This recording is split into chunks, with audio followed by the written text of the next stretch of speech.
Ja, einen schönen guten Morgen oder schon fast Mahlzeit. Ich würde fast vorschlagen, wir warten noch 2-3 Minuten, bis noch der Rest an angemeldeten Teilnehmern eintrudelt.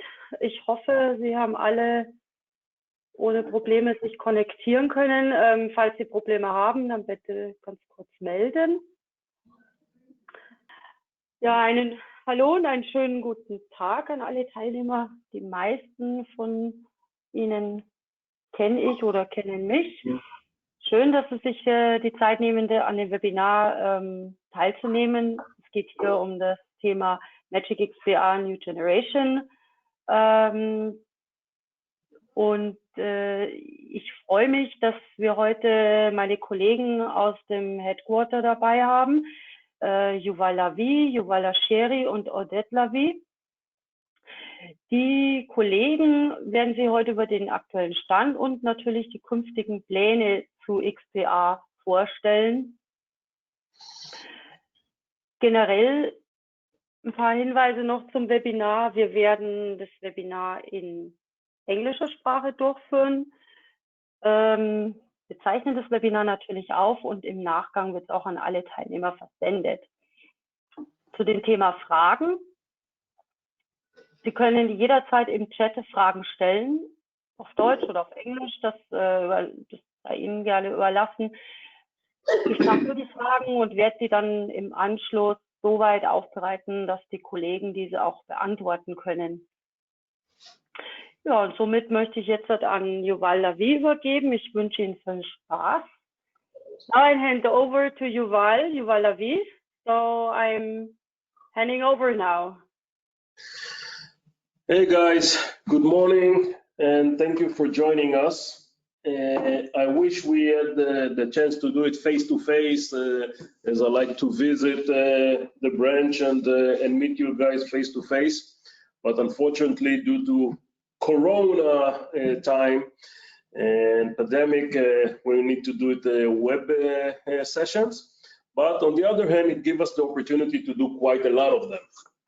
So we are looking to actually do a set of webinars and a set of sessions with you guys about different topics. Today we're going to focus on really the basic platform of XPA, client server, and RIA.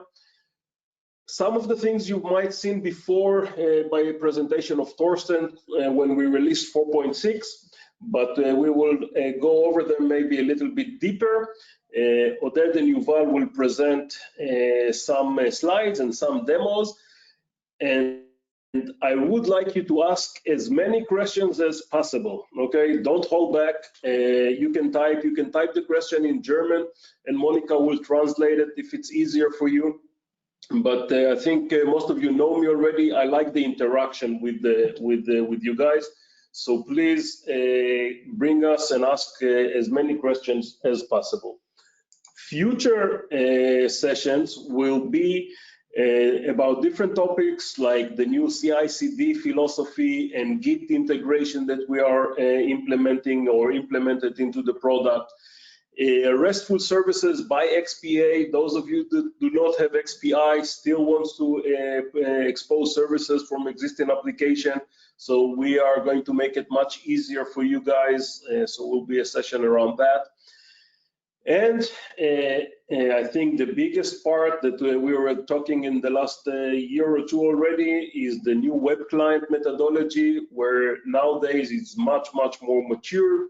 We'll show you and share with you all the good things and nice things that we implemented in the last year.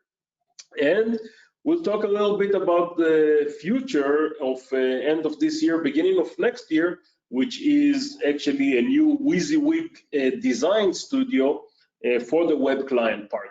So I think we have a lot of new exciting things coming. We want to do a kind of baseline of what we did in the last 12 to 18 months and what are we going to release in the next 4.7 and the version after that. So with that, our agenda is focusing around runtime, UI, UX, everything that has to do with customer functionality. And then we move a little bit to our server deployment, mobile features, studio feature, okay, and some database and functions. So again, put questions on any topic that you like, and I promise to leave enough time at the end for as many questions as you have. And we can always also get back to you if we don't have the time or if we don't have the right answer at the moment. So have a good time and enjoy. Hi guys, my name is Oded, and I'm here to present the runtime UI UX. These are the items that we have on the agenda. I'm sure that many of you will say, why only now? Why so late? But you know, it took us a lot of time of research, and the idea was to provide as much as possible functionality to the existing technologies of client server and RIA while working on the new technology of web client. We didn't want to neglect the current installation because we know that most of the customers are still working with either a client server and RIA, so we put some effort during the last year and a half in order to provide you some new functionality in this respect, in the UI respect. And we will go one by one. I will show you a live demo. We look into runtime, we look into studio, and of course, if you have questions, you're welcome to write them down, English or German, and we can go after that, review the questions and give answers. So the first item will be the table freeze. A lot of requests came for this feature to allow us to define columns, one column or more that are fixed in a table, so that when you scroll to the right, you still see the main column that you would like to see, like an ID or name or whatever. This is of course very common in Excel style sheets. And we wanted to provide that, so you can define the number of columns. You can define the color of the divider, which you see here. The divider is visible, and you can define it. We are fully supporting the horizontal scroll behavior, but keep in mind that when you have fixed columns, you might face into a situation where the fixed column width is bigger than the screen, so you might be in a situation that you cannot really scroll to the right, so you need to take care of that and understand the behavior. But we did this feature as natural as possible, so the look and feel of it is something which is natural to the user. But of course, if you are a developer, this is your responsibility to think about this stuff. The tabbing behavior, as I said, is always focusing on the column that you are standing on, and based on that, we are moving. Of course, we are freezing the column, but we are moving the other columns based on your focus. And the ability also to do it in runtime. You have the ability to do it in runtime while allowing the customer or the user to decide whether he would like to freeze other columns from the ones that were in default. So let's go inside and see that live.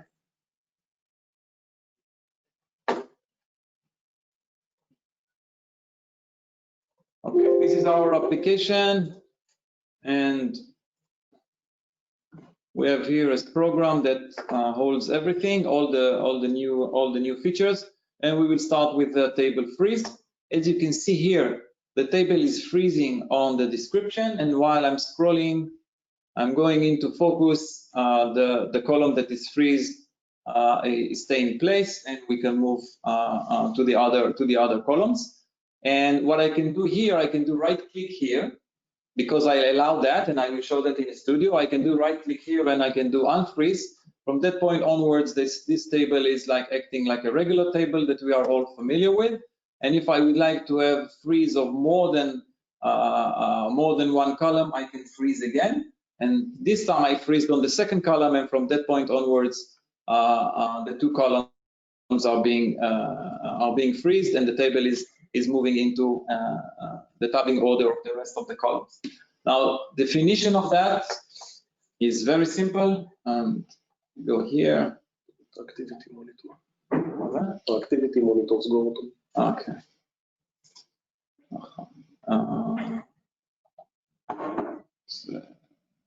Freezing columns. Here. So this is the, not this one, sorry. The freezing column, sorry. Yeah, 57. Let's go inside and take a look. All the features that I'm showing now in client server, but they are available on RIA architecture, as well. Okay, if we go here.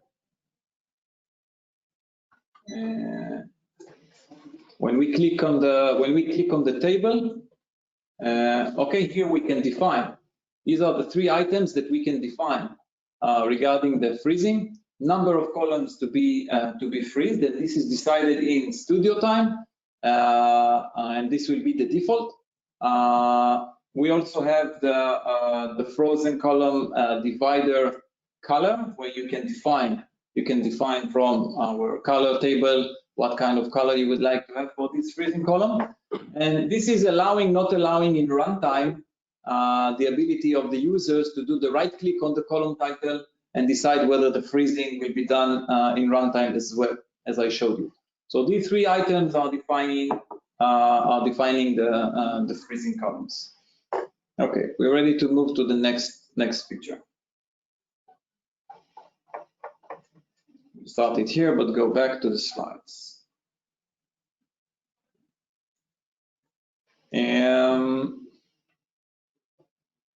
Autocomplete. Autocomplete is something in the very beginning we used to call our combo box a combo box, but we all know that it is not a combo box. It's not a combination of adding and a list. It is a set of closed list of items that you can select. This is our combo box, our original combo box. And of course, we have an edit where you can freely type anything that you would like, of course, based on masking. Now, there was a great demand to have a real, let's call it a combo box edit, a combination of a combo box and an edit control that, on the one hand, will allow us to freely input the data, and on the other hand, will allow us to either suggest or append a set of data that can come from a fixed list or from a data source. So we actually created a real combo box where you can do that. We have 2 modes. One is suggest, one is append, and we also have a mode that combines both of them, where you can have you can also have the append and the suggest. You can see the behavior, the different behavior here, where you have the suggest, only a list box is opening for you, and you see what items you can have. And in the append, it actually shows you, it's just auto-completing the data that you have entered based on the list of items that you already put into this control. And we also have the both, as I mentioned. As I said, both of them are available in online and RIA, and we have a data source support. Let's go and see this in runtime. What we see here, I'm using a hint here, so it's not the data in the input. It's just a hint that tells you whatever we'd like to do. But in this case, I'm hinting about what is going to be. So day, if we do S, so it is suggesting us the 2 items that from the days, from the weekdays, the 2 items that start with S, and you can type inside. But you can also add your own data. It's okay. It doesn't. It's not like a combo box, a magic combo box that doesn't allow you to have other values rather than the one that you have. In terms of month, if I put M, then it suggests me March, and then I can do May, and so on. And any other, I think, what months do we have with 2 values? Starting letters. May, April. I think only March and May. Anyway, January. January. No. February. No. Anyway, so May is good. It's good enough. So you can see that it's suggesting you the months that it is matching the type, the input that you have typed. If we look into months and do again the M, we can see that we can either get the append and also get the values that can be selected from a list box. And this is from data source. From data source here, I have a long list of all the capitals in the world. So if I put A, you can see that I can, select whatever I want. And if we have both, then I can either select or do that. Okay, so we go inside to the autocomplete.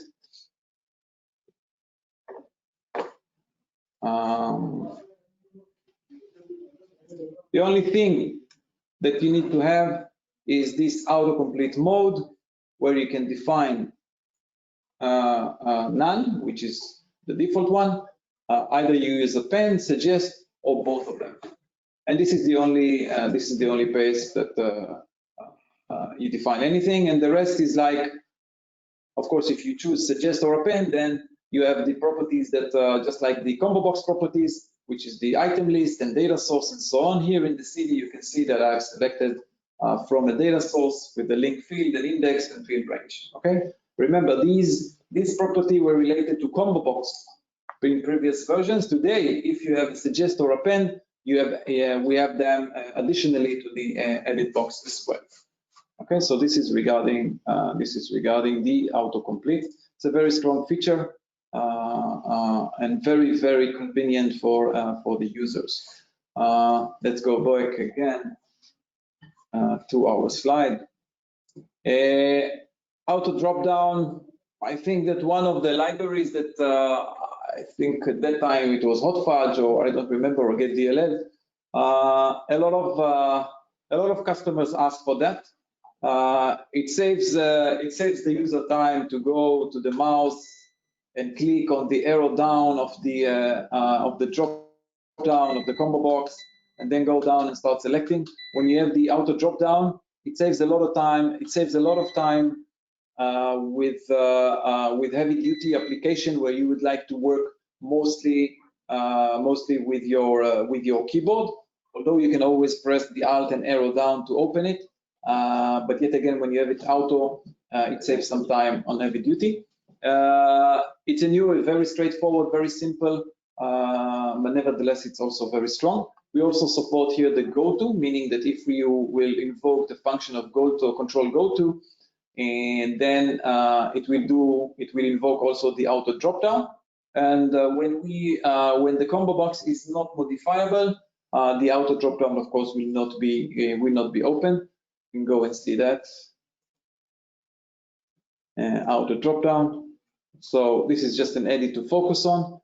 This is like a regular combo box with the list of the cities that I've showed you. But if I press tab to the second one, this has an auto dropdown, and immediately I can just go down and start selecting. And if it is disabled, although this is defined as auto dropdown, it is not open.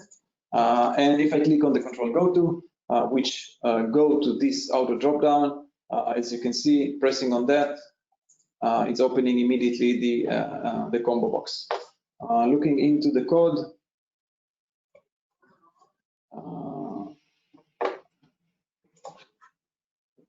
let's take a look. I see that.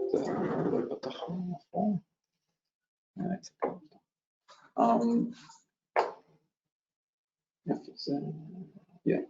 This is where you define whether the auto dropdown is yes or no. And I think when I presented that in Montreal last year, they were asking me why we don't have here an expression, which is a good point. That can be, defined in runtime as well. But it's a good point. So this is where basically you define that, and that's it. If we look into the control go to, then control go to is just a simple one. Once you do the control go to this combo box, then as I said, it opens automatically. So this is the auto dropdown. Let's move to the next one. Scaling. Scaling is very nice, very important, mostly for for having your application more accessible and allow you to put less consideration on the size of your fonts, because sometimes users are complaining that the font is very small for them and they cannot really read it and so on. So you need to enlarge it, but when you enlarge the font, you're losing your real estate, your screen real estate.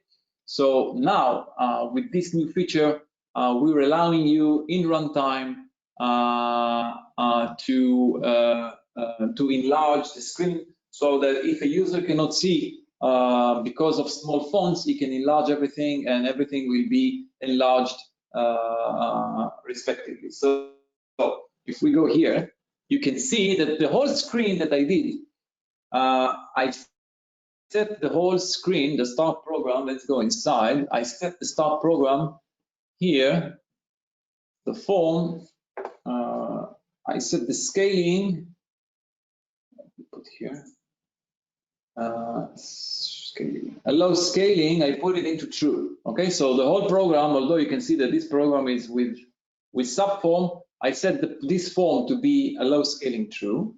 So if I set this program to be allow scaling true, what we see here in the status bar, that this combo box, this selection list is available for you, and you can actually select what is the percentage that you would like to see. And now it applies to everything. So if I go, for example, to the freeze column, and I'm pressing here 130, you can see that everything is enlarged in the same ratio that you have selected. I did prepare here a special screen for that, so that if we go back to 100, so you can see all kind of controls that we are using, and you can see that the scaling is affecting everything. It's affecting, if I go back here to 100, for example, and you can see that I'm typing A, B, C, D, E, F, G. Okay, and if I do the scaling here to 175, you will see that everything is enlarged. Everything is enlarged and very easy to see. And of course, respectively, we will have the scroll bars if the screen is bigger than than expected, or is bigger than the form that you have defined. This is a very, very useful feature. Was requested strongly by customers, mainly in Japan, and we are happy to present it. Going back here. As we mentioned, we have the scaling only in runtime. We don't have it in the studio, so you cannot really do scaling on the form while you are designing your screen. You might see that some controls are a little bit limited, but more or less the overall the controls that are mostly used, they have no issues, and it's like very standard, just like Excel or Word or whatever. That you have the bar, the control, you can have it at the status bar. Scroll bar. Scroll bar is a very complicated feature that we have implemented on the one side, but on the other side, very, very simple to use as a developer, and of course as a user. We all know that if we have a table of 1 million records, and we tried to use our scroll bar. The scroll bar was incremental. Even though you clicked on the very bottom of the scroll bar, you didn't really jump to the end of the table. You were just moving one page by one page by one page. Magic was fetching the records for you and showing them page by page. So it was not really a real absolute scroll. Okay. And now we've implemented a real absolute scroll. You can imagine that if we have, and it's functional on every size of a table. It must be, of course, an SQL-based table, so you cannot do it in Bitrev or in memory. But because we are using, of course, SQL commands in order to do it right, and the size of the scroll bar is relative to the size of the table and the number of records that you are showing. and you can actually do an absolute jump to the right place where you clicked on the scroll bar. There is no need to preload the data view, which is very, very important, because I said if you have a table of million records, this feature is supported. You don't want to do a preload for a table with 1 million records. You want to jump if you are at the first and you want to jump, I don't know, to 800. You want to go relatively to the scroll bar and just click on that and get to the 800. And so preload is not an option in case of big tables. We also support in runtime the locate and the range, which is very important to understand, and I will show that in a minute. And everything will be adjusted to the new range as you do range. So we also support locate and range. So let's see the demo. And sort. And sorting, of course, yeah. But sorting does not affect the size of the scroll bar. The location. Yeah, but the location, yeah, the location will be adjusted to the record that you are parking on, definitely. Scroll bar. Okay, so here I have here a table with 1,000 records. Okay, as you can see. Okay, I will start this program again because in my program I have a locate of 50. I'm starting my location with ID of 50. Okay, and what you can see here that the scroll bar, this bar is not really aligned to the top, is just standing relatively to the 50 to the number 50 records. Okay, so it's very important. So I started with 50 and immediately I can see that I'm standing on the 50 record. I can see that here in the place of the scroll bar. Okay, now if I'm going around here, let's say it will be around 800, or I don't know what number it will be, but this is around this area. I click here, I do a right click and I do scroll here. Okay, so you see, oh, it's 950. It took me directly to the 950. Now you can see that the size of this scroll bar is relatively to the number of records that we are showing and the number of records in the table.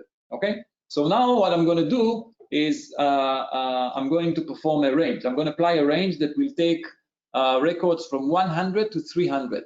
Okay, so when I apply the range, you can see that I moved out from the 900 and now I'm parking on the first one. You can see that. Second, I'm applying the range. You can see that the range is between 100 and 300, and again when I'm doing now the scroll here, it is relative to the 100 300. Okay, so it's taking me to the 260 and so on. Okay, so it's a very, very strong feature. As I said, you can imagine that it is very complicated because of the pagination and the need to be on the right record. Very complicated to implement and can be implemented only with SQL tables. Let's take a look at the code. Where is it? Sorry. Client-side expressions, a range. Okay, I will show you. 18. Sorry. 18. No. It's cool. 18. Sorry. Yeah. Yes. So this one. Okay, what we see here is that the table has a scroll bar, yes, of course, and the thumb, whether it is absolute or incremental. And this is the only thing you need to define.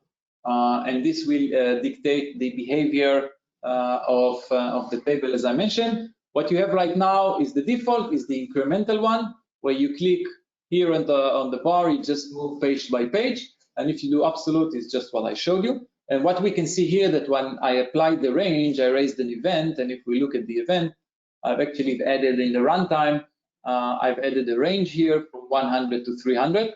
And then when the view refresh is being done, you could see the result that the scroll bar still behaves as expected.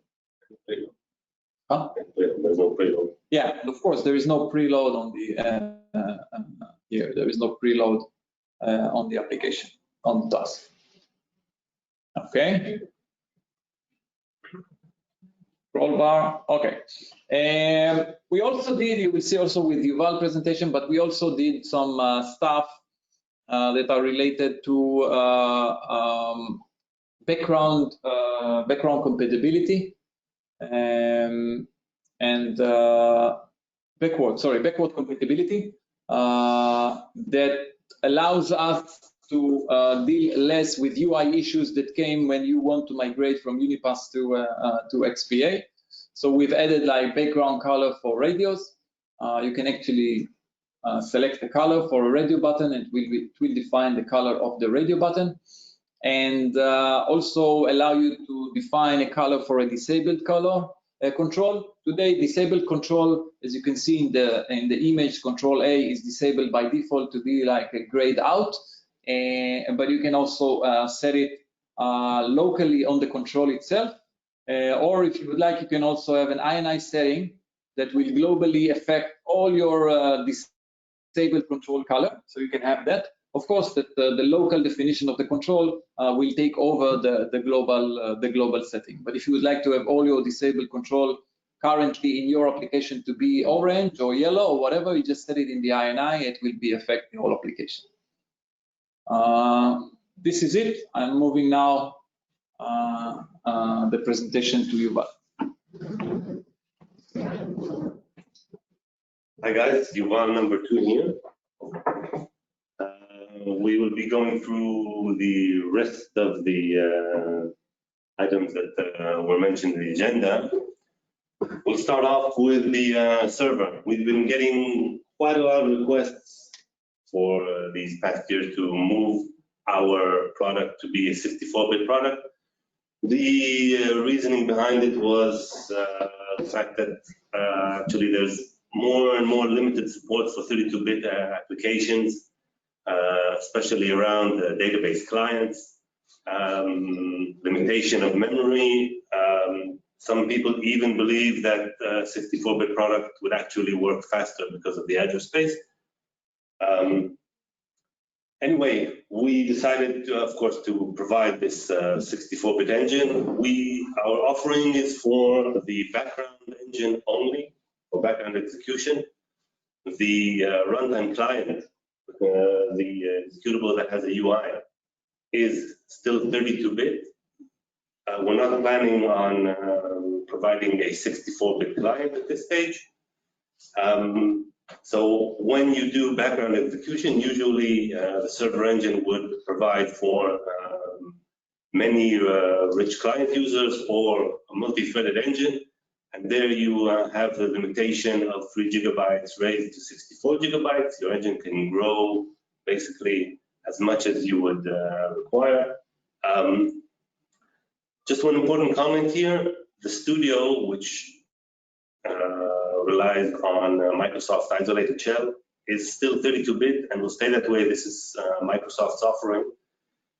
So you need to be aware of the fact that if you're going to do anything in the studio that has to do with database access from the studio itself, for instance, get file definition, you would need to install the 32-bit DB client for the database that you're using. This is an important note, because people sometimes don't realize that and spend time on this. So be aware. Mobile. Our mobile offering, we try to keep up to date as much as we can with the market. And one of the steps that we did is to move to Jetpack in our Android client, which is basically a suite of libraries that provide best practice for the Android developers. Now, you're not Android developers, but actually we are, because our client, if you remember, knows how to receive XML files that represent your application and actually do the UI on the Android side. So we moved to Jetpack, which is a very commonly used library, and that's part of what we try to do to keep up to date with our mobile clients. Regarding iOS, we already support iOS 13 and Xcode 11, which basically go together. In iOS, most of the users that use this operating system and use Apple very quickly move up to the latest operating system. The minute they get a message on their phone, they move. So we have to be very quick about providing a mobile client that is up to date with the latest Xcode and with the latest iOS version. Our Android client, again, going back to Android, is 64-bit compliant now. This was a requirement from Google that if your application isn't 64-bit, you can't load it into the Play Store. I think this was just a few months back. This limitation was set, so again, we had to provide for 64-bit compliance. We also added a property that has to do with keeping the device awake. You can see that in applications such as Waze or any other navigation system where the form stays alive all the time, no matter what kind of a sleep time you defined on your device.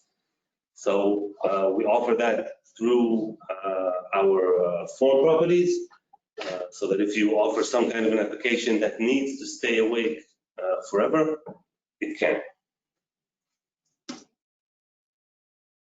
Moving on to the studio. A few words about Git. We see that basically this is the most commonly used version control distributed system in the world, and we're facing in this direction. So even though the Microsoft SEC compliant plugins are still supported just as before, we're basically facing it and trying to improve as much as we can our integration with this version control system. Part of it is already introduced into 4.6, and we're planning for some very nice features in the next minor, which is 4.7. But as you can see right now, we already have some definitions that have to do with Git in the environment, specifying the plugin, whether you're dealing with Git or SCC, the path to Git itself and the path to the plugin. And we've provided for some version control menus that basically allow you to do everything that you need to do with Git, which of course you can do through command line just the same, but we offer this also through the studio. And we basically support the Tortoise Git plugin. This is the plugin that we've connected to, and we'll stick with this one in the near future. We also plan for some nice, interesting features in the next minor, like I said. For instance, automatic numbering of the version control ID for different programmers accessing a Git repository. This is something that is required when you deal with Git, which is a distributed version control system, and programmers would actually be allowed to make changes to programs simultaneously at the same time in parallel, and this needs to be set. And other more interesting features that you will see in the minor coming up soon. And we will have a separate webinar focusing on Git, branching and merging, and everything around that. Okay. Okay, the last screenshot here is from the Tortoise Git UI, which basically allows you, again, to do everything that you need with Git through Magic, just like you can do through command line. More about the studio. We allow for copying and pasting logic lines, firstly across tasks, and secondly across programs. Maybe we have to explain about this feature. We allow you to copy logic in between tasks and in between programs, and we will keep references wherever possible. As you probably remember, there is the Magic Studio keeps references to objects either in the main program or in parent tasks, when you write your code. And when we copy the code from place to place, we will keep pointers to whichever objects that we can. But again, copying the source code might create a situation where you copy a set of lines and we can't keep the reference because we don't also copy expressions, we don't copy the data view, we just copy lines of logic. So this is a good jump start for copying code, but you need to be aware that the code needs to be refined. We can just have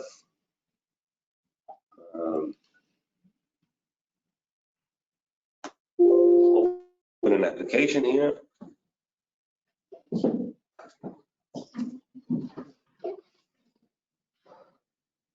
So if I just want to copy this piece of code that's pretty easily from one task to the same task, and then of course I get everything and everything is okay because I have references to all of the variables in data view and all of the expressions in the current task. But if I were to copy this piece of code to a different program, then you can see that the lines, all of the lines were copied, but now you have a piece of code that won't pass checker, of course, because there are no references to variables. But if there was a reference here to a variable in the main program, that would have been kept, or to a user event that's in the main program, or to anything else in a parent task, that would have been kept. But again, you need to be aware that this is a good jumpstart for copying code from place to place, but you need to refine it for whatever is missing.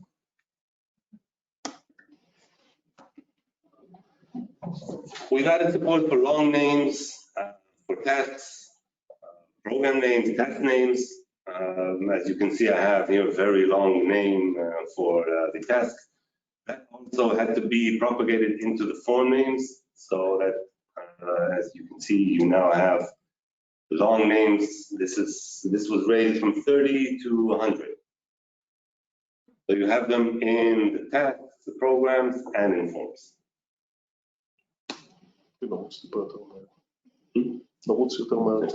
All right, a few words about database enhancements, where we've developed a new native gateway for Postgres using the native API for Postgres. This is part of our preparation for Dockers, which is again something that we will discuss when we go on to future plans for Magic XDA, and will be part of our Linux offering. Just an important comment, this gateway needs a license for runtime. So if you plan to deploy with Postgres, please approach the branch and they'll provide all of the information regarding the license for that. But the studio does allow access to Postgres. So if you want to start developing, testing, and seeing how this works, then of course you can do that through the studio. Physical locking. If you recall, we actually support physical locking for Oracle database and for SQL Server using that special flag that's called SQL physical locking. Now we added this to MySQL, meaning that if you want to move your application that depended on physical locking when using Oracle or SQL Server, you can actually move it to MySQL and have the same desired behavior that you had before and not depend on logical locking that this is what you had up until now. Using SQLite as a temporary database. SQLite is a single user database. So basically, if one context in an engine connects to a SQLite database, the other context can't. So this is why we actually added a flag that allows it. Basically, what it does is it creates a separate SQLite database for each context. And then you have a kind of a local database, and it's a relative database that works with SQL, as opposed to memory table, which is what you had up until now if you wanted to have some kind of a volatile place to store information. So this is an interesting feature that can be used. Disconnecting from SQLite. Sometimes during development, you might have locks on the SQLite database. and we offer a special flag that will basically disconnect each time the runtime finishes execution and goes back to the studio. There will be a disconnection to the SQLite database, and that won't interfere with going on and developing others. The with clause. This is a very common feature in SQL, where you actually define what's called the CTE, the common table expression. It's basically like defining a view within an ad hoc SQL statement. So you define your CTE based on some kind of a table or a join or whatever it is, and then you can query that CTE. The bottom line is that we support the with clause now with direct SQL. Previously, we didn't support this kind of common usage of SQL, so now we do in direct SQL, and you can make use of that. A few functions that we added up until 4.6. The first one is data view to JSON. JSON is a very common way of passing data nowadays. We have future plans for JSON, which we'll talk about later on, but as of now, we provided a function that basically takes your data view. If you look at this task, you have a few records and a few columns, and if we just take some of the columns and do data view to JSON, pass it on to a blob, and from there to a file, this is what we will get, a simple single level structure of the data view into JSON. The user right get function is a function that queries the logged in user and creates a vector of all of the rights that belong to that user, which can be used applicatively, for instance, on the client side, if you want to know all of the rights at once of the user, instead of starting to query each right. This is a much quicker method and more efficient. Supporting for TLS and SSL for mail functions. We've provided a new Java framework, and you can decide if you want to use the legacy framework or the new Java framework. The functions stay the same. There are additional parameters that you can use in case you've chosen to use the new Java framework, and then you can use SSL or TLS, for instance, to connect to Gmail. Clearing the client-side cache. This is again used for either mobile or RIA applications, especially good for mobile applications where you want to clear the cache and there was no applicative way to do it. Now there's a function so that during runtime you can decide, for instance, when entering the application in some kind of a term or whenever there was an upgrade, for instance, to clear the client-side cache. Nice, guys. Huge. Yeah, I was hoping to have 15 minutes, but we have 10 minutes left. But I hope that you find all the things interesting, or at least some of them. Monica, to you as a moderator, do we have any question? We have one question regarding the licensing, actually. It's about the Git issue, so compare and merge license. So I will switch in German and just quickly explain how to license it, right? Okay.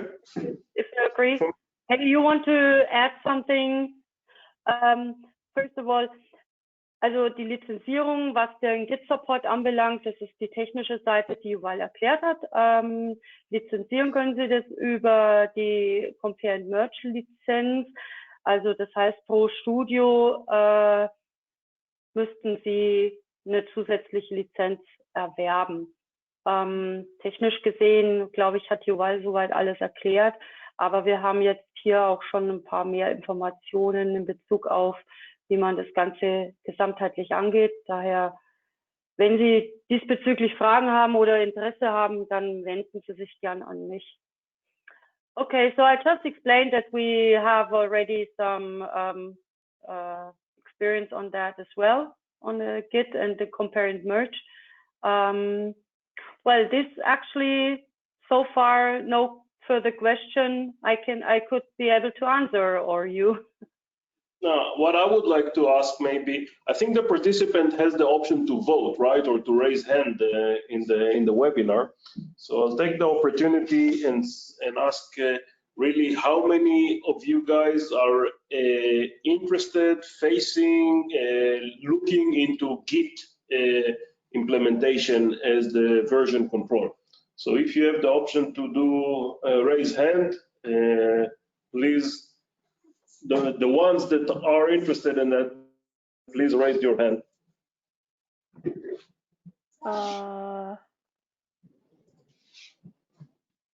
Okay, so we have 3 people who raised, who would be interested. Yeah. So I can do the match if you want to. No, we have the next webinar, but what I'm asking is the rest of you guys that did not raise your hand, please join us to the next webinar of Git and branching and merging, because I think once you see it and once you understand the benefit of it, you will definitely be interested in that. Okay, so please join us and please be involved and see the added value that it is bringing you as a developer. Even if you are a standalone. Yeah, I can see one more question we received. I'm just translating it. Can be used an Open JDK version or only Oracle JDK, and what version? And can centralized JDK installation on one data server can be used, or needs this to be installed on each client? The first question, can be used Open JDK or Oracle JDK? I think Open JDK as well, right? Yeah. Yes.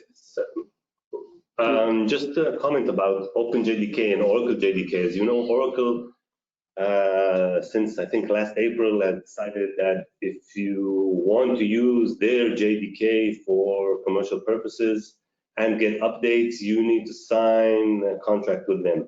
This is why we made a first move of removing the Oracle JDK that we provided, and in the near future we will start providing Open JDK inside our product. Right now we don't provide any JDK at all, and you can install for the JDK of your choice. We just provide a list of the JDKs that we test with. So in the future, again, this will be a part of our product offering. You will have JDK installed under the Magic installation, the JDK or the JRE, respectively. Regarding the installation of JDK in a common place, there's no reason for that not to work, because JDK is just a directory that is being copied somewhere. So this, again, not something that's connected directly to Magic. We have no knowledge of any limitation on that. If you hit a problem, please let us know. But as far as we know, there is no limitation. Okay, so I hope this. Ich hoffe, die Frage ist damit beantwortet. Okay, so yes, it's answered everything perfectly. Thank you, Yuval. Okay, so we don't have any additional questions. Also wenn Sie wirklich Fragen haben, wir haben noch ein paar Minuten Zeit. Sie scheuen Sie sich nicht einfach noch Fragen zu stellen. I'm just trying to motivate to have some further questions. But obviously your presentation was good enough that there are no questions came up so far. I still don't have the solution for the coronavirus, but we're working on that as well. Right after yes. Yeah. That would be a brilliant idea. Yeah. Ja, wenn wir soweit keine Fragen mehr haben, dann würde ich sagen, ich hoffe, Sie konnten wertvolle Informationen aus dieser Präsentation ziehen. Wenn Sie noch Fragen haben, die später aufkommen, dann bitte gerne auch an mich wenden und ich sammle die Fragen und werde sie dann an die Kollegen weitergeben. das Webinar, das haben wir ja gesagt, dass das aufgezeichnet wird. Das bekommen Sie also noch. Gerne teilen Sie es auch bitte mit Ihren Kollegen.